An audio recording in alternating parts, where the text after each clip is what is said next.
Slim, did you have fun? We just got back from a walk. This is Slim, and this is Slim's roadmap to success. Slim did very well on the walk. He actually walked, at the end of the walk, he was walking with the guardian's mother, who is somebody that he has bit in the past. And so he's practicing a little avoidance. He's telling me he doesn't want to be up here. But I need a dog in the video, at least for the beginning part, so I can get a YouTube screenshot of me and a dog. And so I'll let you down in a sec. But basically, in this video, I want to talk about some of the things that we talked about in the session, try to summarize things.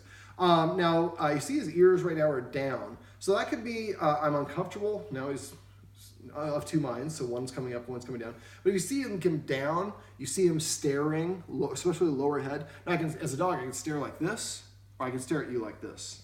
This is almost worse. The hackles, the hair on his spine or around his shoulders and hips standing up, the ears rotating forward, licking the lips, yawning, are all can be signs of stress. All right, I don't want you to be uncomfortable, so we'll put you down. So also moving really slow, holding his breath or breathing heavy, or what we call dry panting. So if you see those sort of things, those can be signs of stress. If we see those sort of things, we might want to be aware, or we want to take knowledge of, or be aware of our surroundings. Is there something, if we're on a walk and you start seeing those signs, maybe he's uncomfortable with the truck that's driving towards us or something along those lines. So recognizing those body language signals can help us, and sometimes we might want to actually videotape him when he's doing a certain activity. Sometimes if I have a dog that's not doing something or doing something wrong, I sometimes videotape from the side so we can actually study it later and then see those warning signs, identify, because we all have different warning signs. As humans, dogs are the same way. All right, now I'd like to, at first I really was making this more of a dog psychology. When I started off as a dog behavior session, I kind of morphed to dog psychology and I came back a little bit to dog behavior. I think he's a little bit stressed out. I think he's a little bit confused as where his position is. So I talked about some rules that guardians can incorporate to start helping him see them acting like leaders so he doesn't feel responsible for them. And I don't want him to think he's a leader so that it's not his job to correct people from walking around, which is, I think, part of the reason why he's reacting the way he is to certain people. Now the video above has a lot of tips and tricks about people moving around the room, dropping those treats, using the leash in an appropriate way. The more that we practice those things, that we should see some benefits. Also, the putting the mom's scent on the food will help, and also going for the walk that we just got done going will really help. Now on the walk, we started off by going over teaching him simply not to pull on the leash. So remember, as we're walking, we keep him on your left side, which is the side the guardians want. And as soon as he walks in front of me, I stop. And I let the leash go. I don't let the leash go, but I let it keep going. And as soon as he gets to the end, I make a kissing sound, and I have a treat. He comes over to me, I pop the treat in his mouth, and then I continue walking again. Now, what I'd like you guys to do is go to the outside of your house and go just walk the property line from one side to the other. We'll ignore that for now. He's breaking a rule. He just got up on the furniture, but we haven't really started to force him. So basically, walk back and forth and do it about 6 to 12 times until you turn back and forth, and then go for your walk. So it's kind of like a warm-up or a practice. We're teaching him, eventually the idea is once he gets to the end of the leash, he'll start turning around, coming back automatically. We started getting a little bit of that. We got to the end of the leash, he was turning around at least without the kiss. Remember to crouch down and kiss, and remember to hold the treat on your left side to get him to come to you. Now, if we're doing this with mom, while we're still practicing this, if mom wants to walk with us, mom would be the person on the left side, and she's the one offering the treats, so she's the one delivering the treats. But the first stage is just to get him used to walking next to you. Actually, I should back up. There's another first stage you can use, which is basically, oh, he went to Maui. You gotta reward that. Maui, that's the dog bed name. Let me see. I lost my train of thought. Maui, I wanna go to Hawaii. So the first step, what we could do is walk around him in a counterclockwise circle. And as soon as he takes a step towards you, if you use a clicker, if you clicker train, you would click, and then give the dog a treat. And then keep walking. So what we're teaching the dog is if you approach me on the left side, you get a treat. That's he's laying down and kind of scratching. You can film that a little bit. Those are good signals. Those tell me that he's comfortable enough to feel like doing that. He does that a lot? Okay. Well, then that's not a signal for him. All right, let's come back to me. But usually if a dog does grooming, then we're not like checking on our nails if we're worried about it, we're going to get mugged. So for a dog, if they show those sort of signs, that's self-grooming and stuff, it shows is a good signal. Okay, so the first thing is, like I said, we can walk around it in the house in a counterclockwise circle. So anytime he walks towards us, we click and give him a treat or just give him a treat. So this is shaping and teaching him to walk on this side. The next thing is, like I said, I would walk him. Anytime, remember, he starts crossing over, choke up on the leash by just wrapping it around your hand a couple times to take away that leash and keep it short. Don't keep it tight though. And then as soon as he kind of gets back in position and he stops trying to go on your right side, then as he goes forward, let him go, and he'll pull the leash in front of you. And as soon as he gets that extension, stop, make the kissing sound, and then give him that treat, and then continue walking. So that's the second. Really, the first stage would be counterclockwise circles. Second stage is, or this way. Second stage would be stopping when he passes you, and then making a kissing sound to get him to come back to you. The third stage is what I call the long walk, which is where we just walk one block around the block, but I'd never take more than 5 steps. And every time I stop, I tell him to sit. Don't say sit when he's in front of you. So that's why we do the first stage is getting him to not walk on a pull on the leash. But then basically the idea is, when he's next to him, I stop and I say sit. And then he sits, I give him the treat, and then we keep on walking. So I might take 1, 2, 3, 4, or 5 steps maximum.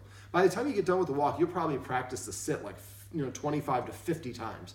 After a while, the dog is like walking next to you on your left, and he's checking out your feet to see, are you ready to stop? And what will happen is he will give you what we call an auto sit. You stop and he just sits down, automatically looks up, expecting to get that treat.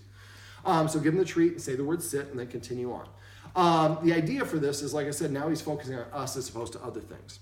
And once we get done with all these things, then he should be a lot easier on the leash. Now, we'd like to have the guardian come over to mom's house at least once a week for the next 6 weeks or so. Now, they're going to be practicing the leash stuff that I just got done talking about outside, so he should get better and better at the leash. And eventually what we like to do is have the dog walking in between the two people. And once we get to the point where whatever distance away from the house, we're just going to kind of gently hand the leash, hopefully with the dog not knowing that we did it. Then the person who was holding the leash is just going to stop and let the dog and the other person continue on, and so the dog doesn't even notice. And then we'd like to have mom walk the dog, halfway around the block, or where we walked is fine. But the idea is to gradually make it a little bit longer, a little bit longer. Now, mom can do the practice sits that we did, and we started off doing well, and after a while, I think he got a little full and a little bit of like, you're not the boss of me. But the more we do the other tricks like the scent and the food and all that, he should be much more inclined to want to do this. And he starts looking forward to going to mom's, because that means I'm going to go for a walk and get a ton of treats just by sitting down. Okay, so those are some of the tips and tricks we went over specific to this. I'd also like to have the guardians practice what I call petting with a purpose. Remember, if he jumps up on me, instead of petting him, I'm going to tell him to sit. When he sits, I'm going to pet him under his chin and say the word sit, and only the word sit. He's about to go to Maui, so I have to be ready to pay him for that. And then we're going to say paycheck if we see somebody's petting without a purpose. So if somebody says paycheck to me, I stop petting, and then I wait for the dog. I tell the dog to SIT or LAY or do something else. Well, he's not going there, so we'll just leave one there. See if he finds it. There we go. Maui. So practice this as well. I'm not going to go through this in detail. But basically, a petting with a purpose is if he jumps up on the human, scratches the human, tells the human what to do, nothing happens, except for the human tells him what to do. And when he does it, he gets a reward. So he's got to sit, come, lay down, or whatever. Paycheck means you may have forgotten. We suspect you may have forgotten. And then after a while, he's going to give you what we call an auto sit. He's just going to come sitting to prepay for attention. When he does, make sure we pet him and acknowledge that. He's drooling a little bit. That's if he wants to look it back up. That's personal preference. I would let him look it back up. It's his own stuff and easier to clean up. Okay. Now that's the other thing the petting or the passive. Yeah, if I can even speak. When he starts actually giving you the auto sit or to prepay for attention, that's also what we in line with what I call petting with passive training. Yeah, it's a Saturday. So basically, for passive training, I'm just going to recognize every time he does something I want him to do. So for this, one of the things we did was the dog bed. So if he goes on the dog bed on his own, we're going to toss a treat on the dog bed, and then when he licks it up, say the word Maui. If he comes to me, I'm going to pet him and say the word here. I'd recommend the guardians change it from come to here, because he doesn't respond very well to come, and it's probably been used with not the best connotation. So if every time he comes to the human, he uses the word here and gets a little attention, after a while, here means just go to the human and get closest human and get some attention. And then he gets better and better at that. Do the same thing with sitting, laying down. If he brings you a toy, name each toy. I taught my dog to grumble this way. Sometimes when he was protesting, he barks, and sometimes he goes, rah, rah, rah. And so I'd pet him and say grumble. And so now I can say grumble, and he goes, rah, rah, rah, on command. So I taught my other dog to stretch this way. Every time he stretched, I just petted him within 3 seconds. Remember, you have 3 seconds to correct or reward your dog. Well, that was close enough. I'll give you one for that. I don't think his eyes are very good. I think he's probably closer to 5 than the 3 that the Guardians Rescue told him he was. Maui. Okay, so for petting with a purpose and passive training, those are the two easiest things you can do. It's going to take you guys a month to get in the habit of doing that. Now, we also went over a little bit of some rules. One of the rules would be not being allowed to be on the furniture. For dogs, the higher they sit, the more rank or social status they have. That's okay, let him find him. I'd like mom to play a little hard to get, but also the guardians in general. Always getting the dog to come to you is a good philosophy to have in general. But if you want to go for a walk, the dog should come to you before you go on the walk. Let me talk about the rules and then remind me if I forget to talk about prepping for the walk, because we can go through that a little bit. So so not being allowed on the furniture. If he gets on the furniture, I'm going to touch his nose with a treat, toss it on the ground, and then when he gets down and gets it, we're going to say the word off when he licks it up.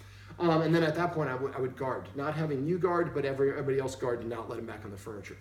And then at the end of the 30-day period, or whatever the period, 30 days minimum, it might be longer than that.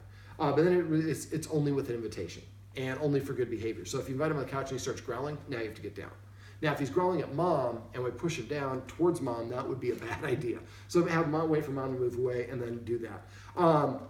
But for dogs, the higher they sit, the more rank or social status they have. So that will help him start to see himself as being more of a follower. And again, this would not be for you, but if he's standing in your way, don't walk around him, walk through him. We want to create a kind of a choreography. When a human's coming, your job as a dog is to get out of the human's way. A lot of times we do it to try to be nice and we move out of the dog's way. Well, then the dog gets a little bit confused thinking, well, the human's job is to move out of my way. They get a little confused of where their position is in their hierarchy. So it's just, it's a nice, healthy thing when you're coming in. He's a little dog. If you're carrying a bunch of stuff, you're not going to see him. We want him to be practiced moving away on his own. Let me see. For the leash, we'll go back to the leash. So we don't want him to be overexcited for things, because when we're overexcited, it's an unbalanced state of mind, and that's when he's going to make mistakes. So when he's basically, if he's overexcited, so when we're walking to where the leash is, as soon as he walks in front of you, turn around and go sit back down. And then wait for him to calm down completely, then get up and practice again once he's relaxed. And at first, it'll take you a while, but eventually you'll be able to get all the way to where the leash is. If the leash is here, and he stays behind me the whole time, the next step is tell him to sit. When he sits, then I just reach for the leash. Just this movement will make him get up.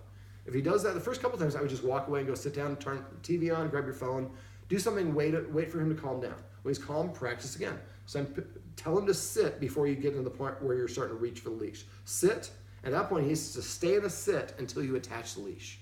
But the first stage is just reaching for it back and forth. If you reach and he doesn't get up, pull it back. Do that 3 or 4 times, and then only then grab the leash. Now, when I grab the leash for the first time, I make it as noisy as possible. I want him to hear those sounds and cause him to try to want to get up. And then the leash goes back, and I have to go sit down, and he has, oh man, I blew it. Next time, make sure you stay seated. And eventually, you can actually pick it up, you can lean over, but at any point he gets up, you put it back and go sit down. Eventually, he will stay completely calm. Remember, practice this at times where you're not planning on taking him for a walk, so you don't have that emotional baggage. Let me see, what else? Tossing treats towards mom, like I did at the beginning of the session, also can be something that would be helpful. So toss a treat towards him, towards mom, let him go get it, and let him walk away. Don't point out where the treats are, let him go get them on his own. Now, if he ever is staring at mom or doing things where there's tension, and you might come up with a word for this. Mom might say, alert, or whatever it means, that just, I think he's coming to me with the wrong energy. We have 6th sense for a reason. So if your gut tells you something's wrong, listen to your gut when it comes to dogs, because there's probably a vibe that they're putting out. So if that's the case, something we do for behavior adjustment training is teaching the dog that if you don't like something, you can move away from it on your own. Sometimes they need a jump start for that. So if that's the case, and if he's staring at mom and his ears are up and he's kind of showing teeth, or he's just really intense, or your gut tells you, make a kissing sound, he looks at you, toss a treat away from mom. Then he turns and walks away. This is something we want to repeat a lot. So when we first come over to visit, we might do the same sort of thing. Have you grab a seat, we come in, we sit down, and then toss a treat, let him walk away. Toss a treat, let him walk away. Eventually put the treats on our feet. We put them on her thighs, and mom was a trooper about this. Mom is a dog person, and she hasn't done anything wrong with the dog, but he's taking a couple nips at her. And I think a lot of it is from insecurity and from not being confused about where his position is. His world just kind of turned upside down. He just moved here to Nebraska from LA or from California, and that's culture shock for anybody from California. It's a lot different here. And then his world is upside down. It is a new place to sleep, new place here, new place there. I'm bouncing at different houses.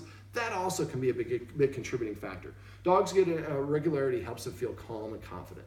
So now, there we go. Maui.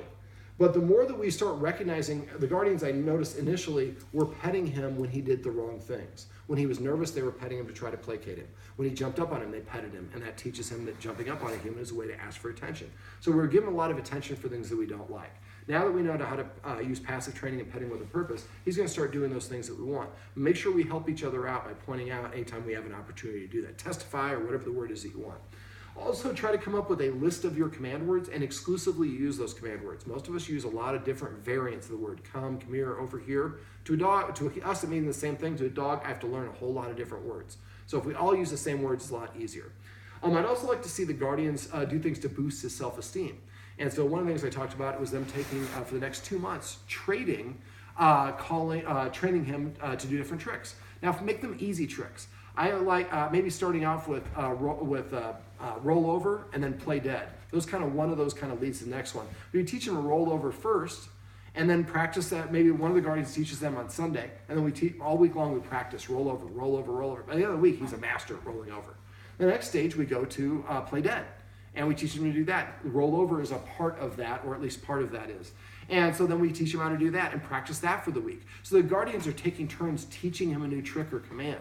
Now, if mom feels comfortable about doing this after we've had a couple of successful visits, and mom wants to teach him something, I would do that with the guardians here first, and also exercise him first, and then bring him in, and then work on those sort of things.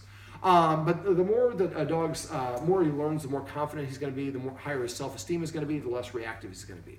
Now, something else, and this is a little bit more advanced, I haven't talked to the guardians about this, but after a while, it'd be nice if they could actually come over here, practice maybe the hand targeting exercise I showed you, a couple other things. Mom wouldn't do this, just the guardians practice a little bit. And then when he goes in the bedroom, have the guardians sneak out, go out, grab an ice cream cone, or something like that, a coffee, and then come back. So now when he comes back in, when he hears the door close, he's probably going to race in to go find you. And then when he does that, if you can, try to close the door so he doesn't go back in the bedroom. We don't want him to just spend the whole time just isolated in the closet. But we'd like to have him spend some time here without the presence of his guardians. So now there's nobody, I could bite her, but there's nobody else here for me. She's the only person. I don't want to be antisocial. So the dog, and because of the other things we're doing, that he should feel more comfortable. Like I said, don't do this the next trip. Do a couple visits. But it would be nice if that were the case, so that, eventually mom wants to be able to go and let him out of the kennel and take him for walks and help his guardians out and do him a solid, but not while he's biting. So all these things are going to help. Now make sure that the guardians are eating before they feed him. Now if you don't want to eat your real meal, just put food in his bowl, eat a couple of bite of a chip or a cracker, and then give him permission to eat. Now the way that I do it is I kind of put it in a defensible position. I use those escalating consequences I talked about. So he starts walking towards it, hiss. Stand up and walk between him and don't let him pass you. And wait for him to sit before you take a step backwards. If you have questions about this one and you have difficulty with it, message me. I can send you a link to a video where I show people how to do it step by step. But by having dominion and having the humans eat something first and then feeding him after, they come across as having more authority than he does. And we repeat this over and over again every day. This is what passive training, petting with a purpose, all these things work because there's little things that we're going to do over and over and over again. By themselves, one thing by itself is not going to do anything. But you start repeating it a lot, it becomes a very big, powerful deal. So make sure you're eating first, let me see, and he eats all his food right away, so it's fine. Don't let him be within 7 feet of the humans while they're eating. If you know he's not begging, it's inappropriate to be that close. Make him sit before you let him go out of door. And if you go to the door and say sit, if he doesn't sit 1, 2, 3, if he doesn't sit within 3 seconds, I walk away. The more you say it, the less you mean it. And all the guardians hear repeated commands multiple times. So I usually say repeat or rerun as a watchword for that. So try to avoid doing that because we'll train the dogs not to listen to us if we do that. Anything else I'm forgetting? All right. Well, Slim is getting a long drink of water because he's worked his tail off. He will be tired after I leave. Now, if you have questions or problems, please call me or text me. If I don't hear from you, I assume everything is going wonderfully. And occasionally I'll have a client that'll be grumbly because stuff is not working well, but they never call me. I have thousands of clients. I cannot follow up with anybody. I don't care if it's 7 years later. I can usually call or help you with a call or a text, so don't hesitate. Slim. I hear you. I hear you're breathing heavy. Okay. Slim, there we are. Come here, buddy. Can we sign off with you? No, it's right here. Yes. Oh, so he told me he didn't want me to pick him up. I wanted to pick him up and sign off. But if the dog tells me that he's not comfortable and I listen to him, I build up more trust and respect with him. All right, we'll give you one more Maui for the road. Maui. This is Slim. This is Slim's roadmap to success. Remember, everything you do trains your dog. Only sometimes you mean it.